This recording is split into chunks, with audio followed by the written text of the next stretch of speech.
Bu yog'ochning 1 kilogrammi 10 minglab, ba'zan esa 100 minglab dollar turadi. U hatto oltindan ham qimmat bo'lishi mumkin.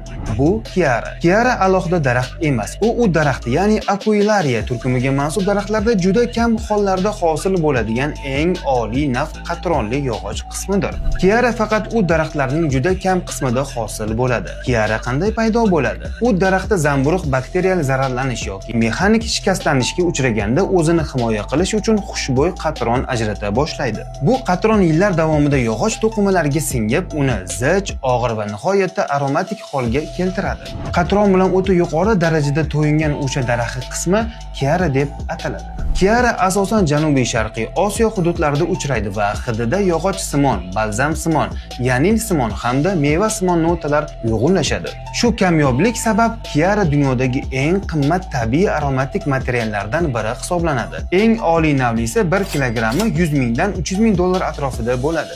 Ana endi pulni qatdan topishni yaxshi bilib oldinglar. Xohlasanglar bizga obuna bo'linglar, chunki ma'lumotlar odatiy emas.